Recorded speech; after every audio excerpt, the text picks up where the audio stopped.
بسم الله الرحمن الرحيم. الحمد لله وكفى وسلام على عباده الذين اصطفى، أما بعد.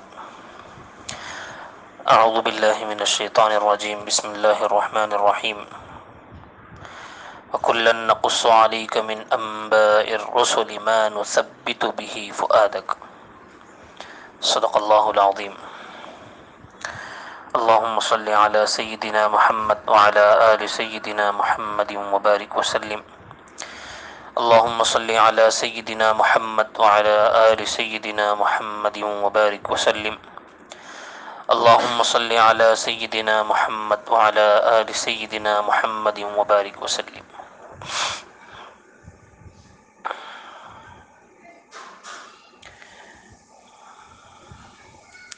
تین عناوین ہمارے ہو چکے ہیں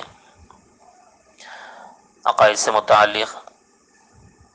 ایک اعتبار سے تفصیلی بحث ہمارے سامنے آئی. اسی کے ساتھ ساتھ دوسرا جو عنوان تھا ہماری نماز قرآن و حدیث کی روشنی میں، یہ بھی کل ہو چکا ہے. اور اسی کے ساتھ ساتھ مختصر سے وقت میں مسنون دعائیں، یہ بھی ایک ٹاپک ہمارے ان ایام کے سلسلے میں تھی. اور اس کا مقصد ایک اعتبار سے صرف مسنون دعاؤں کو یاد دلانا تھا، لیکن اتنا وقت نہیں تھا، تو بس مسنون دعاؤں کی جو اہمیت ہے وہ 10 منٹ کے اندر آپ کے سامنے بتائی گئی. آج کا عنوان ہے مختصر سیرت اور فن تاریخ.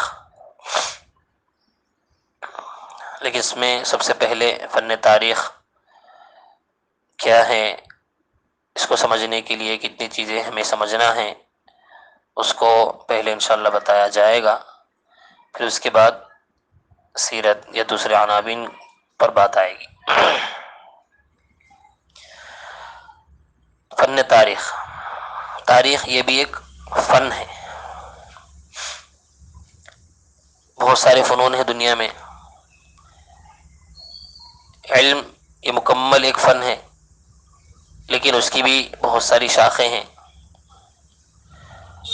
علم کے اندر فن نحو بھی آتا ہے، فن صرف بھی آتا ہے، بلاغت ہے، منطق ہے، تفسیر ہے، حدیث ہے، فقہ ہے.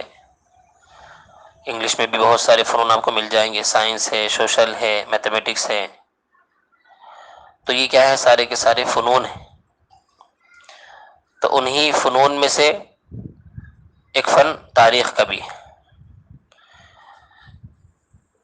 سلوائی یہ بھی ایک فن ہے، کپڑوں کو سینا، گاڑی بنانا یہ بھی ایک فن ہے، ایک ہنر ہے.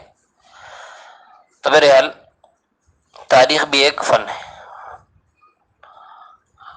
فن کو سمجھنے کے لیے یا کسی بھی علم کا جو فن ہوتا ہے اس کو سمجھنے کے لیے تقریباً 8 چیزوں کا سمجھنا ضروری ہوتا ہے. وہ 8 چیزیں اگر ہمارے سامنے آ جاتی ہیں تو پھر وہ فن بنیادی اعتبار سے، اجمالی اعتبار سے ہمارے سامنے اس کا نقشہ آ جاتا ہے. اب ہم اس کی جو تفصیل ہے وہ اپنے اعتبار سے بھی ہم پڑھ سکتے ہیں، سیکھ سکتے ہیں، حاصل کر سکتے ہیں. اسے فن کی ضروریات کہا جاتا ہے. علم کے اندر جب بھی مدارس میں ہماری کوئی نئی کتاب شروع ہوتی تھی یا کوئی نیا فن شروع ہوتا تھا، چاہے وہ فقہ کا ہو یا بلاغت کا ہو یا منطق کا ہو یا حدیث کا ہو، تو اساتذہ کرام ان پہلے 8 باتوں کو ہمیں سمجھاتے تھے. کیا کیا وہ 8 باتیں ہیں فن کو شروع کرنے سے پہلے، جسے ہم ابتدائیہ بول سکتے، مبادیات بول سکتے، شروع کی باتیں. وہ جب انسان سمجھ جاتا ہے تو اس فن کے سلسلے میں کیا اہم چیزیں ہیں، اس کا موضوع کیا ہے، اس کی غرض و غایت کیا ہے، کیوں اسے سیکھنا ہے، اس کی تعریف کیا ہے، یہ ساری چیزیں اس میں ہوتی ہیں. تو یہاں پر بھی ہمیں 8 باتیں تقریباً سمجھنا ہے. سب سے پہلی بات، تاریخ کسے کہتے ہیں، یعنی تاریخ کی تعریف کیا ہے. دوسری چیز، تاریخ کی اہمیت اور ضرورت قرآن و حدیث کی روشنی میں. قرآن و حدیث کے اندر بھی آیا تاریخ کے سیکھنے یا تاریخ کی باتیں آئی ہیں، یا قرآن و حدیث میں اس کے متعلق کوئی بات ہمیں نہیں ملتی. تیسری چیز تاریخ کی لغوی اور اصطلاحی تعریف کیا ہے. چوتھی چیز تاریخ کی قسمیں. پانچویں چیز تاریخ کے مآخذ. مآخذ کہتے ہیں اس کے مینس کو، یعنی وہ کہاں سے نکلی، کہاں سے اس کو لیا گیا. چھٹی چیز تاریخ کے فوائد، یعنی تاریخ پڑھنے کے کیا کیا فائدے ہم کو حاصل ہو سکتے ہیں. ساتویں چیز اسلامی تاریخ کی ابتدا کہاں سے ہوئی، کب سے اسلامی تاریخ گویا کہ جنم لی اور کہاں سے اسلامی تاریخ کا آغاز شروع ہوتا ہے. آٹھویں چیز تاریخ کے کچھ کتابوں کے نام، کہ کن کن کتابوں میں تاریخ کو لکھا گیا ہے، درج کیا گیا ہے. یہ 8 چیزیں ہیں. تو پہلی چیز کیا تھی، تاریخ کسے کہتے ہیں. تاریخ کہتے ہیں کسی بھی چیز کے یا کسی بھی واقعے کے ظاہر ہونے کے وقت کو.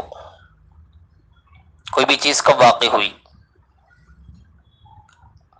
کب اس کا ظہور ہوا، کب وہ چیز رونما ہوئی، آیا ہمارے زمانے میں ہوئی یا ہم سے پہلے ہو گئی، کون سے سال میں ہوئی، کون سے دن میں ہوئی، کون سی تاریخ میں ہوئی.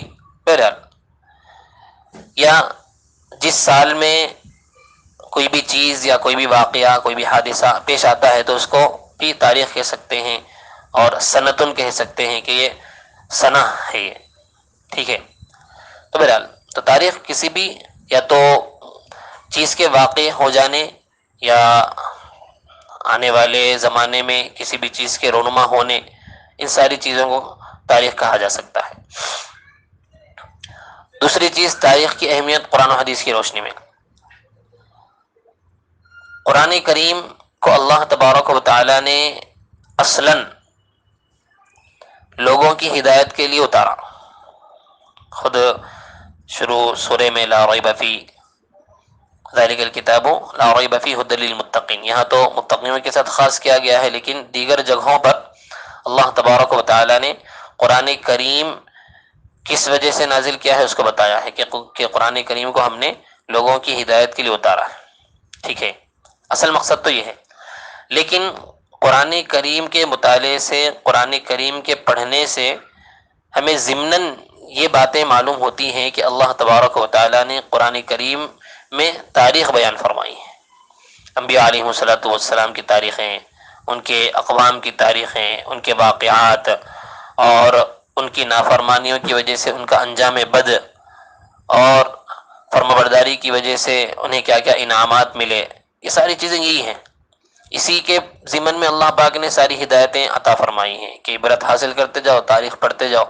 تو صرف تاریخ بھی نہیں ہے قرآن، ایسا نہیں کہ صرف تاریخ کا نام ہے، لیکن ضمنی اعتبار سے ہمیں تاریخ کا پتہ اس میں چلتا ہے.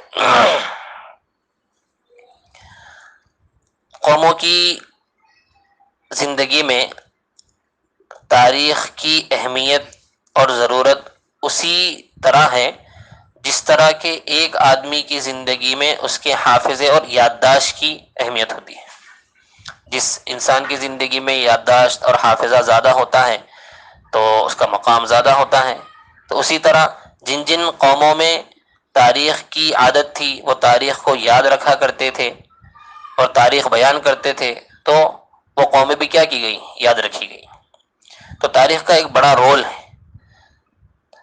تاریخ کو کبھی بھی پس پشت نہیں ڈالا گیا اور ڈالنا بھی نہیں چاہیے، بلکہ تاریخ کو رکھ کر ہر قوم نے سبق سیکھا ہے، سیکھنا بھی چاہیے. جنہوں نے نہیں سیکھا ہے وہ ناکامی کے دلدل میں پھنسے ہیں. تو جس انسان کی زندگی میں دماغ زیادہ ہوتا ہے اور وہ دماغ کام بھی کر رہا ہوتا ہے تو اسی ذات کو انسان بولتے ہیں. حقیقت میں انسان کہلانے کے لائق وہی ہوتا ہے جس کی زندگی میں دماغ بھی ہو اور وہ دماغ صحیح کام بھی کر رہا ہو. اگر جس کی زندگی میں دماغ نہ ہو یا دماغ ہو لیکن صحیح کام نہ کر رہا ہو تو پھر اس کے نام لوگ دوسرے رکھ دیتے ہیں، پاگل رکھ دیتے ہیں، مجنون رکھ دیتے ہیں، دیوانہ رکھ دیتے ہیں. تو پتہ چلا کہ انسان تبھی صحیح معنی میں انسان کہلا سکتا ہے جب اس کی زندگی میں عقل بھی ہو اور وہ عقل کام بھی کر رہی ہو۔ تو ایسے ہی جو انسان تاریخ پڑھتے ہیں، تاریخ کو یاد رکھتے ہیں، اور تاریخ سے جو جو سبق ہمیں ملتے ہیں وہ سبق اختیار کرتے ہیں اور اس کے مطابق زندگی گزارتے ہیں، تو وہی صحیح معنی میں انسان کہلائے جاتے ہیں۔ جو تاریخ سے سبق حاصل نہیں کرتے تو پھر ان کو انسان نہیں کہا جا سکتا۔ تو خیر بہرحال تاریخ کے ذریعے سے اللہ پاک نے قوموں کے عروج اور زوال، ترقی اور کمزوری کو بتایا ہے کہ کن کن قوموں کو کب کب ترقی حاصل ہوئی، کب کب تنزلی کے وہ شکار ہوئے، اور ان کے اسباب کیا تھے۔ ترقی ملی تو ان کے اسباب کیا تھے، تنزلی ملی، وہ کمتری کے شکار ہوئے تو ان کے اسباب کیا ہیں۔ یہ ساری چیزیں ہمیں کس سے ملتی ہیں؟ تاریخ سے ملتی ہیں۔ جب ہم پڑھیں گے، ان کا مطالعہ کریں گے، اس کا علم حاصل کریں گے، تو ہمیں پتہ چلے گا کہ کس قوم کو کیا کیا چیزوں کا سامنا کرنا پڑا اور ان کے اسباب کیا کیا تھے۔ اور پھر اسی کے ساتھ ساتھ گزشتہ قوموں کی جو جو لغزشیں تھیں، جو جو کوتاہیاں تھیں، جو جو ان کی کمزوریاں تھیں، وہ بھی ہمیں تاریخ سے ہی پتہ چلتا ہے۔ اور اس بات کا بھی انسان کو علم حاصل ہوتا ہے کہ ان کے بڑوں نے کس موقع پر غلطی کی اور اس غلطی کی وجہ سے انہیں کیا بھگتنا پڑا۔ تو جب یہ انسان ساری چیزیں حاصل کرتا ہے تو آئندہ مستقبل کے زمانے میں جب ویسے حالات اس کو پیش آ جاتے ہیں تو وہ اس تاریخ کو رکھتے ہوئے اپنی ان کمزوریوں کو، کوتاہیوں کو دور کر سکتا ہے جو پہلے زمانے میں انہی اسباب کے ذریعے سے وہ کوتاہیاں اور تنزلیاں ہوئی تھی۔ ٹھیک ہے، سمجھ میں آ رہی بات؟ کیا کچھ مطلب ہارڈ تو نہیں ہو جا رہا؟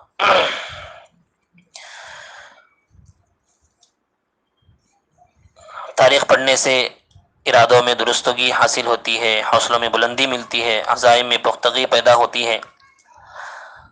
پورا خلاصہ تاریخ کا یہ نکلتا ہے کہ تاریخ پس منظر بھی ہے، پیش منظر بھی ہے۔ پس منظر کس کو بولتے ہیں؟ جو چیزیں پاسٹ، جو چیزیں گزر گئی۔ پیش منظر فیوچر، جو چیزیں آنے والی ہے، جو چل رہی۔ تو تاریخ سے انسان کو پاسٹ کا بھی پتہ چلتا ہے اور فیوچر کا بھی پتہ چلتا ہے۔ دونوں چیزوں میں وہ رہنمائی حاصل کر سکتا ہے، اور وہی قومیں یاد کی گئی ہیں، یاد کی جاتی ہیں جو اپنے ماضی کو کبھی بھی فراموش نہیں کرتی۔ تو اس لیے تاریخ بہت اہم فن ہے، اس سے وابستگی اور اس کا مطالعہ اپنی زندگی میں ہونا ضروری ہے۔ خیر بہرحال، تو قرآن کریم کے سلسلے میں بتا رہا تھا کہ قرآن کریم میں اللہ تبارک و تعالیٰ نے ضمناً تاریخ کو بہت حد تک بتایا ہے۔ خود قرآن کریم کی آیت ہے جو میں نے خطبے میں پڑھی، وَكُلًّا نَقُصُّ عَلَيْكَ مِنْ أَنْبَاءِ الرُّسُلِ مَا نُثَبِّتُ بِهِ فُؤَادَكَ۔ خود اللہ پاک یہ فرما رہے ہیں کہ ہم نے اے اللہ کے نبی صلی اللہ علیہ وسلم آپ کے سامنے انبیاء علیہ السلام کے قصے بیان فرمائے۔ کیوں؟ مَا نُثَبِّتُ بِهِ فُؤَادَكَ، اس کے ذریعے سے ہم آپ کے دل کو کیا کرنا چاہتے ہیں؟ تقویت دینا چاہتے ہیں، مضبوط بنانا چاہتے ہیں، تاکہ آپ کو پتہ چلے کہ حضرت نوح علیہ السلام کی قوم کے حالات کیا تھے، کتنے لوگوں نے فرمانبرداری کی، کتنے لوگوں نے نافرمانی کی۔ حضرت آدم علیہ السلام کی زندگی اور ان کی اولاد کا کیا حال تھا، حضرت ابراہیم علیہ السلام اور ان کے بیٹوں کی زندگیاں، ان کی تاریخ، کیا کیا کارنامے انہوں نے کیے، کتنا قرب اللہ کا انہوں نے حاصل کیا، ان کا کیا مقام تھا دنیا کے سامنے۔ حضرت موسیٰ علیہ السلام کی تاریخ اور ان کا زمانہ اور ان کی نبوت تو بے شمار بتائی گئی۔ سب سے زیادہ تذکرہ حضرت موسیٰ علیہ السلام اور حضرت عیسیٰ علیہ السلام کی نبوت اور ان کی قوموں کا ملتا ہے۔ تو یہ چیزیں کیا ہیں؟ یہ ساری تاریخ ہے، ان کے واقعات ہیں، اور ان کے زمانے کا نقشہ اللہ پاک نے کھینچ کر بتایا ہے کہ کن کن لوگوں نے فرمانبرداری کی تو کامیاب ہوئے اور کون کون ناکام ہو گئے، اور ان کے اسباب کیا تھے۔ تو یہ ساری چیزیں مطالعہ کرنے سے ہم کو پتہ چلے۔ تو کہنے کا مقصد ہے کہ قرآن کریم میں بھی اللہ پاک نے اس کو بیان فرمایا، اور حدیث پاک کا بھی اگر ہم مطالعہ کریں گے تو حدیث پاک میں بھی اللہ کے نبی صلی اللہ علیہ وسلم نے ایک تو قرآن پاک کی تفسیر بھی فرمائی، اسی کے ضمن میں یہ قرآن پاک میں جو اللہ پاک نے اجمالی طور سے جو واقعات، جو تاریخ بتائی ہے، اس کو اللہ کے نبی صلی اللہ علیہ وسلم نے کھول کر سمجھایا ہے، اور مزید ایسی باتیں جو قرآن کریم میں اللہ پاک نے بیان نہیں فرمائی اس کو بھی بیان فرمایا، جیسے کہ بنی اسرائیل کے عابدین کے واقعات ہمیں ملتے ہیں، حضرت عیسیٰ علیہ السلام کے زمانے کے حالات ہم کو ملتے ہیں، اور ان کے زمانے میں صحابہ کا اللہ پاک نے جو انٹروڈکشن کروا دیا تھا اس کی تفصیلات ہمیں ملتی ہیں. تو احادیث کا بھی ایک بڑا ذخیرہ کیا ہے؟ تاریخ سے ملا ہوا ہے، تاریخ سے جڑا ہوا ہے. تو ایسا نہیں ہے کہ قرآن کریم میں اور احادیث مبارکہ میں تاریخ ہمیں نہیں ملتی، ایسی بات نہیں ہے، بلکہ قرآن کریم میں بھی اور احادیث مبارکہ میں بھی ہمیں تاریخ ملتی ہے، تاریخ کا پتہ ہمیں چلتا ہے. تو دو چیزیں ہوئی، تاریخ کسے کہتے ہیں یہ بھی پتہ چلا کہ کسی بھی چیز یا کسی بھی واقعے کے ظاہر ہونے کو تاریخ کہتے ہیں، اور اس کی اہمیت قرآن و حدیث سے بھی ہمیں پتہ چلتی ہے. تیسری چیز ہے تاریخ کی لغوی اور اصطلاحی تعریف. تاریخ یہ عربی زبان کا لفظ ہے. ارخا یأرخ ارخن تاریخن، یہ فعل سے نکلا ہوا ہے یہ تاریخ. اس کے معنی آتے ہیں دن رات لکھنا، دن میں بھی لکھنا اور رات میں بھی لکھنا. تاریخ ہم کو جو ملی ہے آگے بھی تفصیل آ رہی، وہ یا تو سینہ بسینہ ملی ہے یا تو پھر کتابوں سے ملی ہے. تو بہرحال تو ارخ الکتاب یأرخہ ارخن و تاریخن، کہ اس کا معنی آتا ہے کہ اس نے خط پر دن اور رات لکھا، یہ اس کا لغوی معنی ہے. اصطلاحی تعریف ہے، اس کے بہت سارے اقوال ہیں. تاریخ کی ہر بڑے آدمی نے، ہر مورخ نے اپنے اپنے اعتبار سے الگ الگ تعریفیں بیان فرمائی ہیں. لیکن علامہ ابن خلدون رحمۃ اللہ علیہ جو بڑے مورخ گزرے ہیں، انہوں نے اس کی تعریف یہ کی ہے: اخبار عن الایام والدول والسوابق من القدوم الامم، کہ گزشتہ زمانے، گزشتہ ایام اور حکومتوں اور گزشتہ قوموں کے واقعات، گزشتہ دنوں کے بھی، گزشتہ حکومتوں کی بھی، اور گزشتہ جو امتیں دنیا میں آئی تھیں ان تمام کے گویا کے حالات، واقعات کو کیا بولیں گے؟ ہم تاریخ بولیں گے.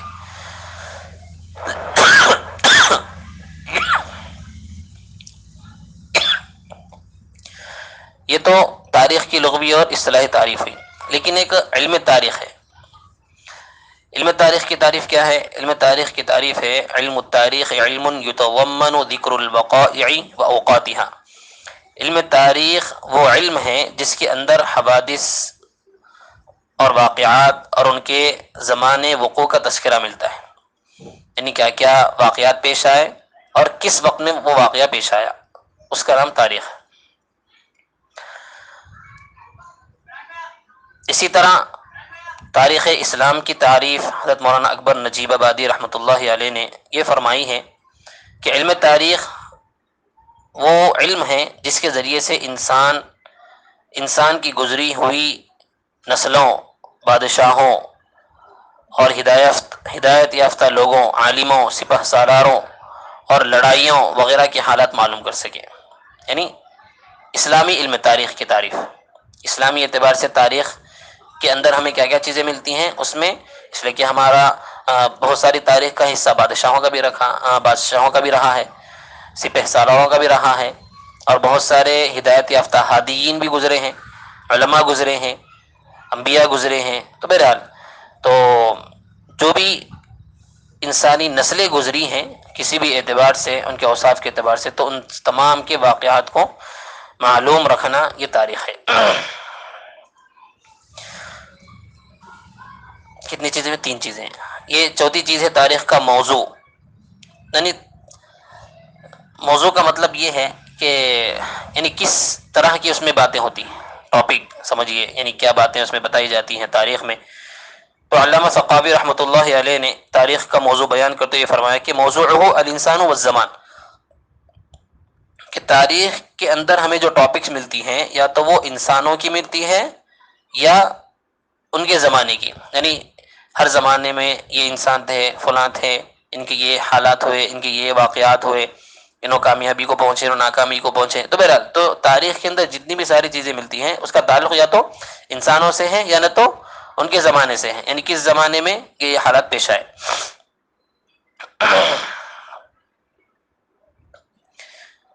غرض و غایت، یعنی تاریخ کا مقصد کیا ہے، تاریخ کیوں پڑھی جاتی ہے، پڑھائی جاتی ہے، سیکھنا چاہیے، اس کا مقصد کیا ہے. اس کا مقصد یہ ہے کہ گزشتہ واقعات سے عبرت حاصل کرنا، دوسروں کے تجربات سے سبق سیکھنا. یہ خلاصہ ہے، یہ مقصد ہے تاریخ کا کہ ہم تاریخ پڑھیں تو ہمارا مقصد یہ ہو کہ ہم گزشتہ زمانے میں جو جو واقعات اور حالات پیش آئے اس سے ہم یا تو ان کے تجربوں سے تجربہ حاصل کریں یا عبرت حاصل کریں۔ عبرت کب ہوتی ہے کہ اگر کوئی آدمی ناکام ہوتا ہے تو ناکامی کا جو بھی سبب اس کا تھا اس کی زندگی میں، ہم کیا کریں، اس سے سبق لے کر وہ اسباب اپنی زندگی سے نکال دیں۔ جب انسان ان اسباب کو نکال دیتا ہے اپنی زندگی سے تو پھر گویا کہ اس نے عبرت حاصل کر لی، اور عبرت جو حاصل کر لیتا ہے وہ پھر ناکام نہیں ہوتا۔ تو غرض و غایت تاریخ کا مقصد یہی ہے کہ ماضی کے حالات اور تجربات کی روشنی میں حال کو بھی ہم طے کریں، مستقبل کو بھی طے کریں۔ ماضی تو گزر گیا ہمارا، ہم جو واقعات پڑھیں گے وہ کیا ہے، تاریخ کے ماضی کے ہے نا بھائی۔ تو ماضی کی تاریخ سے ہم اپنے حال اور مستقبل دونوں کو کیا کریں، ہم طے کریں، اور اس کے اندر آنے والی پریشانیوں کا سامنا کریں اور ان سے تجربہ حاصل کریں اور اپنی منزل طے کریں کہ ہمیں کرنا کیا ہے، ہمیں بننا کیا ہے۔ یہ گویا کہ تاریخ کا مقصد ہے، اس کی غرض و غایت ہے۔ تاریخ کی قسمیں، چھٹی بات، پہلی چیز تاریخ کسے کہتے ہیں، دوسری تاریخ کی اہمیت قرآن و حدیث کی روشنی میں، تیسری چیز تاریخ کی لغوی و اصطلاحی تعریف، چوتھی چیز تاریخ کی قسمیں، چوتھی چیز غرض و غایت موضوع وغیرہ وہ اصطلاحی تعریف کے اندر آ گیا ہو۔ تاریخ کی دو قسمیں ہیں، ایک ہے تاریخ عام، ایک ہے تاریخ خاص۔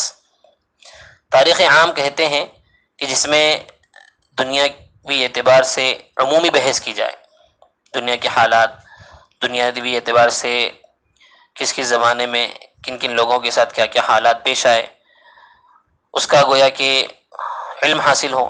خاص تعریف جس میں کسی خاص گروہ، یعنی عام کا مطلب یہ ہے کہ عمومی اعتبار سے، یعنی مثال کے طور سے عام انسانیت سمجھے آپ، یا عمومی مسلمانوں کے حالات یا عیسائیوں کے حالات، عمومی اعتبار سے۔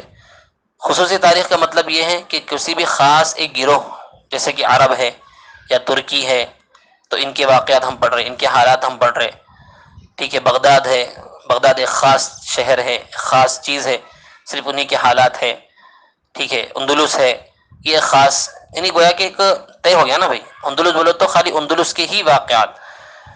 عام کا مطلب یہ ہوتا ہے کہ چاہے وہ اندلس ہو، چاہے بغداد ہو، چاہے عرب ہو، چاہے یمن ہو، چاہے شام ہو، کچھ بھی ہو، سب کے عمومی حالات اگر ہم پڑھیں تو وہ عمومی تاریخ ہے۔ لیکن خصوصی تاریخ کا مطلب یہ ہے کہ کسی ایک خاص گروہ کے یا کسی ایک خاص قوم کے یا کسی ایک خاص نسل کے ہم کیا کریں، معلومات حاصل کریں، تاریخ حاصل کریں۔ تو یہ تاریخ کی گویا کہ ایک بنیادی اعتبار سے دو قسمیں ہیں، ورنہ تو تاریخ کی اور بے شمار قسمیں علماء نے بیان فرمائی ہیں، لیکن ایک بنیادی اعتبار سے اور ہیڈنگ کے اعتبار سے یہ دو قسمیں ہیں، یا تو تاریخ عام ہوتی ہے یا تاریخ یا تو خاص ہوتی ہے۔ تاریخ کے ماخذ کیا ہیں، یعنی تاریخ کو کہاں سے لیا گیا، کن کتابوں سے تاریخ کو لیا گیا ہے، یا کن چیزوں کو سامنے رکھ کر تاریخ کو بیان کیا گیا ہے۔ تو اس کے سلسلے میں مورخین نے اور تاریخ نگاروں نے چار ماخذ بیان فرمائے کہ تاریخ کے چار ماخذ ہیں۔ پہلا، مورخ کا اپنا ذاتی مشاہدہ۔ مورخ کس کو بولتے ہیں؟ تاریخ لکھنے والے کو، رائٹر جو ہوتا ہے۔ تو اب رائٹر اپنی زندگی میں جن جن چیزوں کا مشاہدہ کرتا ہے، جو جو چیزیں وہ دیکھتا ہے، مثال کے طور سے اس کی زندگی میں کہیں زلزلہ آ گیا، انہیں ہندوستان میں رہتا ہے لیکن ترکی میں زلزلہ آ گیا، امریکہ میں زلزلہ آ گیا، آسٹریلیا میں آگ لگ گئی، یا تو انہیں جا کر دیکھا یا صحیح معتبر ذرائع سے اس کو علم حاصل ہوا۔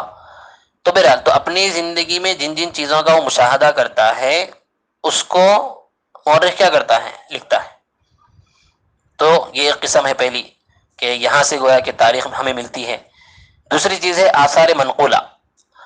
آثار منقولہ کا مطلب ہے نقل ہوتی ہوئی آئی ہوئی روایات، سینہ بسینہ، جیسے میں ابھی کہا تھا کہ اکثر ہمارا جو علم ہے صحابہ اور تابعین اور حتیٰ کہ حضرت عمر بن عبدالعزیز رحمۃ اللہ علیہ کے زمانے تک کا، وہ سارا کا سارا سینہ بسینہ منتقل ہوا۔ لکھنے کا اتنا زیادہ مزاج نہیں تھا، لکھنے کی اتنی زیادہ سہولتیں نہیں تھیں اس زمانے میں، کاغذات نہیں تھے، قلم نہیں تھے، اپنے اعتبار سے ہڈیوں پہ لکھ لیے، چمڑوں پہ لکھ لیے، پتوں پہ لکھ لیے، ٹھیک ہے، اس طرح لکھ لکھ کر بعض چیزیں محفوظ کی جاتی تھی، لیکن اس زمانے کے حافظ اتنے بلند تھے، اتنے اعلیٰ درجے کے تھے کہ سنے تو فوراً چیز یاد ہو گئی۔ کب تک یاد ہوئی؟ بھولتے ہی نہیں تھے۔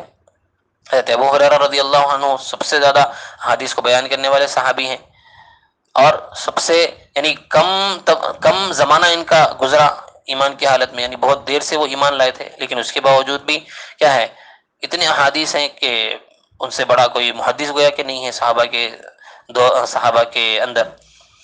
تو وہ ہمیشہ پڑھے رہتے تھے، ان کا کام ہی کیا تھا؟ بس صرف اللہ کے نبی صلی اللہ علیہ وسلم کی زبان سے جو بھی احادیث نکلے اس کو سننا اور اس کو یاد کرنا، بس۔ خیر بہرحال، تو آثار منقولہ کا مطلب یہ ہے کہ سینہ بسینہ۔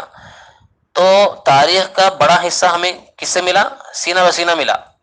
انہوں صحابہ جو ہے سو اپنے بعد والوں کو بولے، انہوں اپنے بعد والوں کو بولے، فلاں بولے، فلاں فلاں بولے، ایسے چلتے چلتے کیا ہے، ہم کو بہت سارا حصہ ایک ملا ہے۔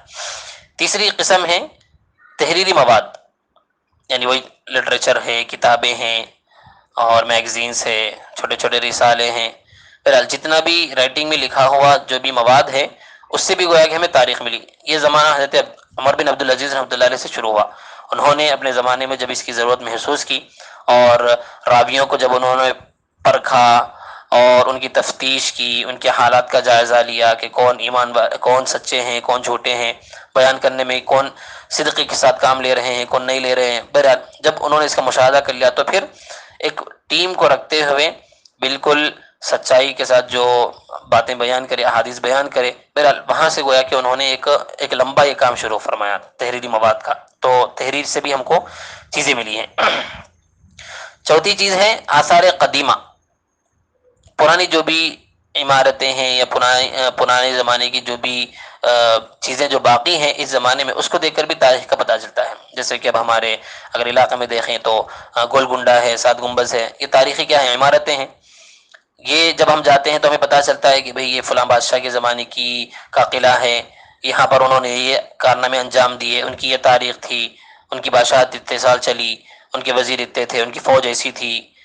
ٹھیک ہے، پتھروں کے ذریعے سے ہمیں تاریخ کا پتہ چلتا ہے کہ ہم کہیں پرانے زمانے کے پتھر دیکھ لیں یا اس کی عمارت بنی ہوئی دیکھ لیں تو بتانے والے اس کی تاریخ بتاتے ہیں، اس کا قصہ سناتے ہیں۔ بہرحال تو یہ آثار قدیمہ بھی کیا کرتے ہیں؟ تاریخ بتاتے ہیں۔ تو مورخ اپنا ذاتی مشاہدہ، اس سے ہمیں تاریخ ملتی ہے، آثار منقولہ سے ہمیں تاریخ ملتی ہے، اور تحریری مواد سے ہم کو تاریخ ملتی ہے، اور آثار قدیمہ۔ یہ چار چیزیں ہیں جس سے گویا کہ ہمیں تاریخ ملی ہے۔ اسے فن تاریخ کے مآخذ کہا جاتا ہے کہ جہاں سے اس کو لیا گیا۔ اس کے بعد ہے تاریخ کی قسمیں۔ جیسے میں بھی کہا کہ اصل تو تاریخ کی قسمیں دو ہے، تاریخ عام، تاریخ خاص۔ لیکن علامہ ذہبی رحمۃ اللہ علیہ، یہ مورخوں میں بہت بڑے اعلیٰ پیمانے کے مورخ گزرے ہیں، ان کی ایک کتاب ہے تاریخ کبیر۔ ٹھیک ہے، یہ بہت جلدوں میں ہے، لیکن انہوں نے اپنے خود اس تاریخ کبیر کے شروع میں یہ بات کہی ہے کہ اگر میں تاریخ کبیر میں تفصیل کے ساتھ اگر تاریخ کو میں لکھوں تو میری یہ جو تاریخ کبیر ہے وہ 600 جلدوں کی ہو جائے گی۔ تو لہذا میں اس کو مختصر کرنے کے لیے بس صرف میں عناوین گنوا رہا ہوں اور تفصیل سے میں کام نہیں لے رہا ہوں۔ تو حضرت اس میں کیا کرے، صرف 40 عناوین لکھے کہ تاریخ کیا کیا ہوتی ہے۔ تو اس میں حضرت گنائے کہ تاریخ رحمت للعالمین صلی اللہ علیہ وسلم، یعنی جناب نبی کریم صلی اللہ علیہ وسلم کی تاریخ، تاریخ انبیاء، تاریخ صحابہ و صحابیات، تاریخ تابعین، اور اسی طرح کیا ہے تاریخ ائمہ اربعہ، حضرت امام ابو حنیفہ، حضرت امام مالک، حضرت امام شافعی، حضرت امام احمد بن حنبل رحمہ اللہ کی تاریخ۔ تو بہرحال تو اس طرح اگر ہم عناوین کو دیکھتے جائیں تو ایک عناوین کی ایک لمبی فہرست آ جاتی ہے۔ اب ہر عنوان پہ اگر بات لگتی جائے تو حضرت جیسا وہ 600 کے بلکہ اس سے زیادہ بھی ہو سکتی ہے۔ تو بہرحال تو تاریخ کی بے شمار قسمیں ہیں، لیکن سب اگر یہیں پر رک جاتے کہ تاریخ عام ہوتی ہو یا نہ تو تاریخ خاص ہوتی ہو، تو اس لیے بنیادی اعتبار سے اس کی دو قسمیں بتائی گئی۔ اس کے بعد آتا ہے تاریخ کے فوائد کیا ہے، یعنی تاریخ پڑھنے سے ہمیں فائدہ کیا ہے، کیا کیا ملتا ہے۔ تو اس کے بے شمار فائدے ہیں۔ پہلا فائدہ تو یہ ہے کہ حوصلہ بلند ہوتا ہے تاریخ پڑھنے سے۔ جب ہم قوموں کے حالات پڑھیں گے اور ان کی زندگیوں میں کمزوریوں کے حالات پڑیں گے تو ہمیں پتہ چلے گا کہ کن وجوہات سے کمزوری آئی تھی، ہمیں کیا اختیار کرنا چاہیے۔ ہم وہ چیزیں اگر اختیار کریں گے تو ہمارے اندر وہ کمزوری نہیں آئیں گی، حوصلہ بڑھے گا، نیکیوں کی ترغیب ملتی ہے۔ اس لیے کہ جو لوگ برے لوگ گزرے ہیں، بد لوگ گزرے ہیں، ان کی زندگیوں میں برائیوں کی وجہ سے ان کا انجام برا ہو گیا، جب پتہ چل گیا تو اب انسان کو کیا ملتی ہے؟ اسے نیکی کی توفیق ملتی ہے، نیکیوں کی ترغیب ملتی ہے، انسان اب برائیوں کو چھوڑ کر کیا کرتا ہے؟ نیکیوں کو کرنے لگتا ہے۔ اسی طرح تاریخ پڑھنے سے دانائی اور بصیرت ترقی کرتی ہے، یعنی انسان کی جو عقل ہے وہ عقل بصیرت اختیار کر لیتی۔ بصیرت الگ چیز ہے نا بھائی، ایک ہے عقل کا ہونا، ذہن کا ہونا، ایک ہے اس میں بصارت کا ہونا، بصیرت کا ہونا۔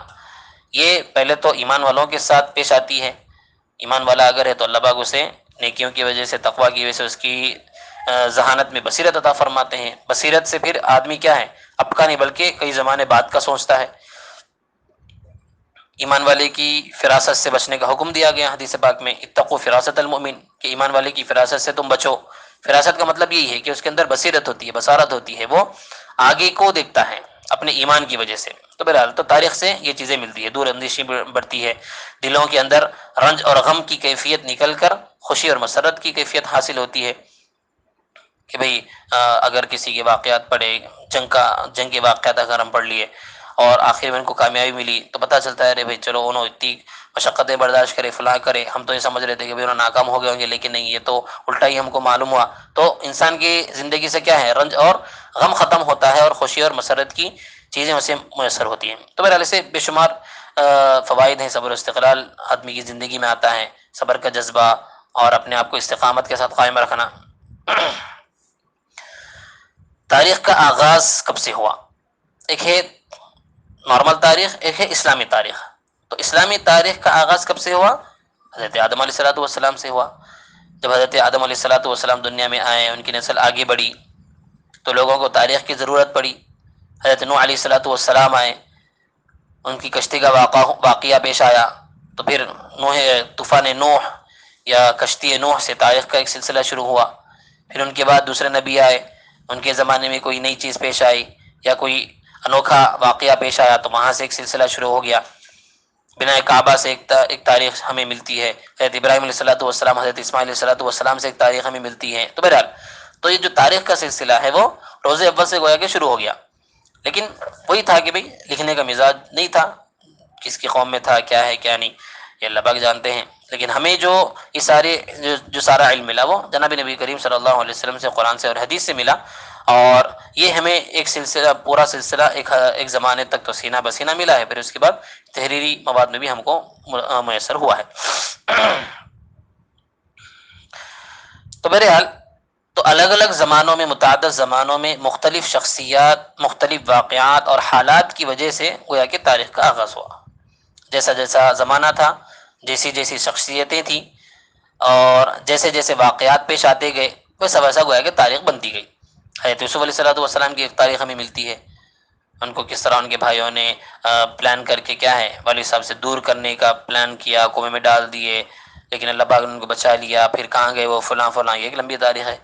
حضرت سلیمان علیہ الصلوۃ والسلام کی، ان کے تخت کی اور ان کی سلطنت کی، اور اللہ پاک نے جو انہیں طاقت عطا فرمائی تھی بات چیت کی پرندوں سے، اس کی ایک تاریخ ہمیں ملتی ہے۔ تو بہرحال تو یہ کیا ہے؟ یہ تاریخ کا آغاز ہے، یہ ہر زمانے میں شخصیات کے بدلنے سے، واقعات کے بدلنے سے اور حالات کے بدلنے سے تاریخ کا آغاز ہوتے گیا۔ اسلامی جو تاریخ ہے یہ تو میں جیسے ابھی بارہا بولا،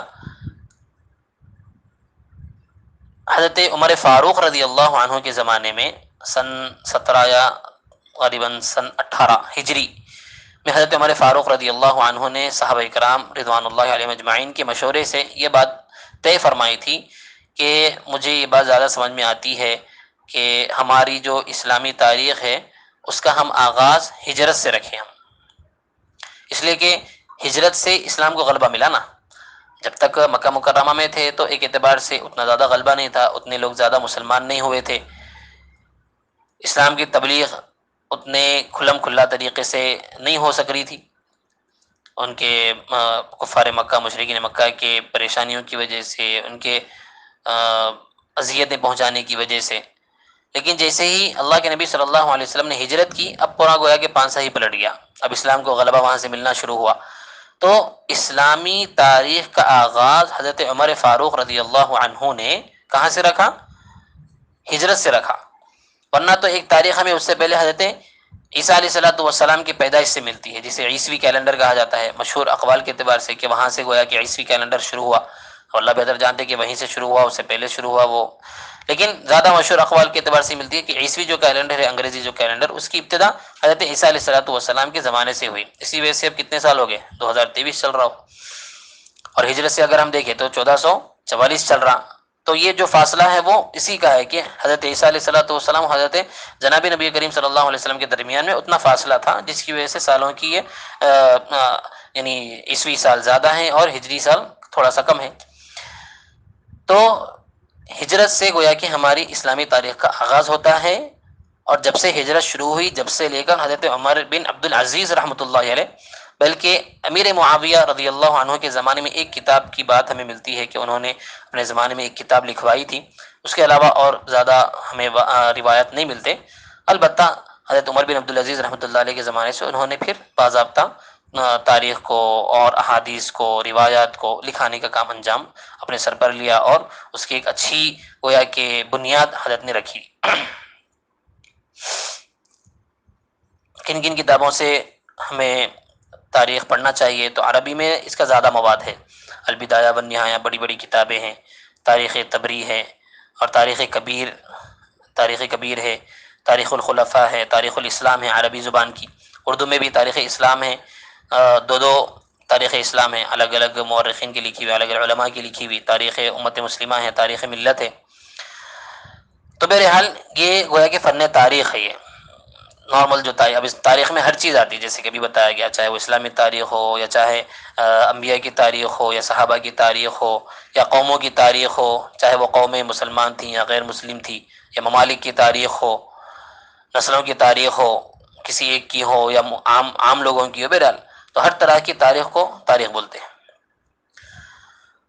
تو یہ 8 چیزیں ہیں، اگر یہ 8 چیزیں اگر ہمیں سمجھ میں آ گئی اور تاریخ سے اگر مناسبت ہوگی، تو پھر ہم کیا کر سکتے ہیں؟ کتابوں کے ذریعے سے جو کتابیں بتائی گئی، دنیا بھر میں جتنی کتابیں ہیں، بہت ساری لائبریریاں بھری پڑی ہیں تاریخ سے، تو ہم ان کتابوں کی مدد سے ہم تاریخ کا علم حاصل کر سکتے ہیں۔ تو تاریخ کسے کہتے ہیں یہ بھی ہم کو پتہ چل گیا، تاریخ کی اہمیت ہمیں پتہ چلی، تاریخ کی لغوی اور اصطلاحی تعریف ہمیں پتہ چلی، تاریخ کی قسمیں پتہ چلی، اس کے مآخذ پتہ چلے، اور فوائد معلوم ہوئے، اسلامی تاریخ کی ابتدا کب سے ہوئی، کیا نہیں، اور تاریخ کے کچھ تھوڑے نام آپ کے سامنے بتائے گئے۔